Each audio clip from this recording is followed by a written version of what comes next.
बच्चों आज हम अधिगम अर्थात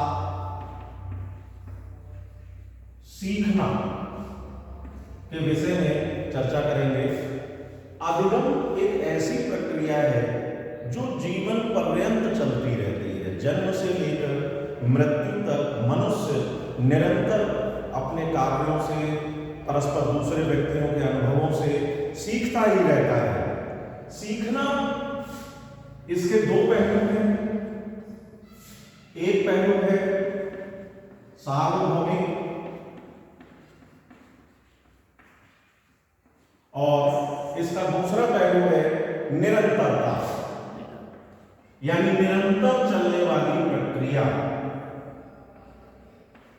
निरंतरता सार्वभौमिक यानी सभी स्थानों पर, निरंतरता यानी लगातार। तो इसीलिए कहा जाता है कि सीखना परोक्ष या अपरोक्ष रूप से जीवन पर्यंत चलने वाली प्रक्रिया है, अर्थात जीवन पर्यंत सीखना।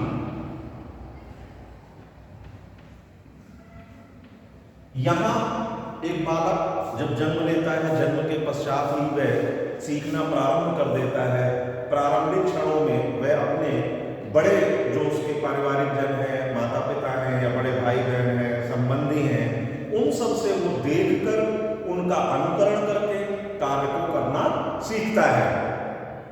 और इसके पश्चात जब उसका सीखा हुआ ज्ञान स्थायी हो जाता है तो वह उसके व्यवहार में परिवर्तन ला देता है।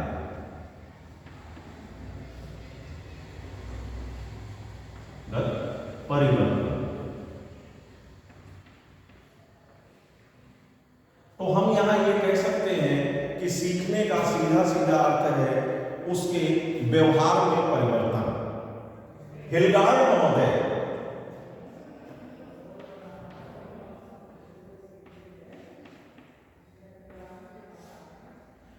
महोदय ने भी यहां पर 3 बिंदु दिए हैं कि बालक स्वयं में उत्पन्न अस्थायी परिवर्तन सीखता है।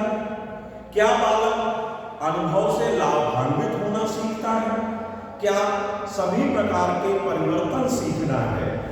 तो यहां हम ये चीज स्पष्ट रूप से समझ लेंगे, मान लेंगे कि जो ये सब जगह पर, सभी स्थानों पर व्यापक रूप से, पर्याप्त रूप से प्राप्त होता है और निरंतर चलता रहता है। निरंतर चलने के कारण सीखने की प्रक्रिया, क्योंकि हम मनुष्य सक्रिय हैं, कार्य करते हैं, व्यवहार करते हैं, समाज में निवास करते हैं, हमारे परस्पर आत्मिक संबंध हैं।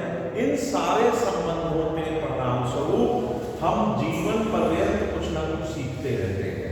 कभी हम किसी के अनुभव से सीखते हैं, कभी हम खुद करके सीखते हैं, कभी हम किसी के कार्य को देखकर सीखते हैं, उसका अनुकरण करके सीखते हैं। तो इस प्रकार परस्पर हम जीवन पर्यंत सीखते रहते हैं। एक उदाहरण है कि एक बच्चे को हमने हाथ जोड़कर नमस्ते करना सिखाया, कि उसको हमने ये चीज सिखाई कि आपको अपने से बड़ों को हाथ जोड़कर नमस्ते करना है। और उस बालक ने अपने इस ज्ञान को स्थायी किया और कल से उसने सभी को हाथ जोड़कर अभिवादन करना प्रारंभ कर दिया, अर्थात उसके व्यवहार में परिवर्तन आ गया। यही सीखना है। तो आज हम अधिगम के विषय में इतना ही अध्ययन करेंगे। ठीक है, क्लियर है बच्चों? अब यहां एक बार फिर इस विषय में बात कर लेते हैं। उत्पन्न अस्थायी परिवर्तन।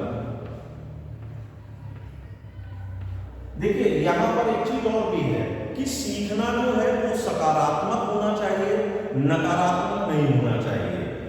सीखने में जो अस्थायी परिवर्तन है, कई बार ऐसा देखने को मिलता है कि मादक पदार्थों के सहयोग से, दवाइयों से या किसी बीमारी की अवस्था में हमारे व्यवहार में कुछ परिवर्तन आ जाता है, वो अस्थायी परिवर्तन है, वह सीखना नहीं कहलाएगा। वो सीखने की प्रक्रिया नहीं है, उसे ज्ञान नहीं कहा जाएगा। दूसरा है इसमें अनुभव वाला।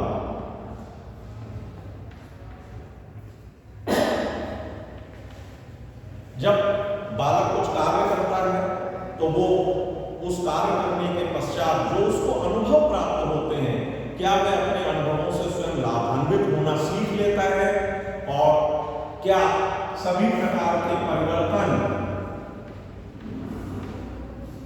तो यहां ये स्पष्ट है कि सभी प्रकार के परिवर्तन सीखना नहीं है।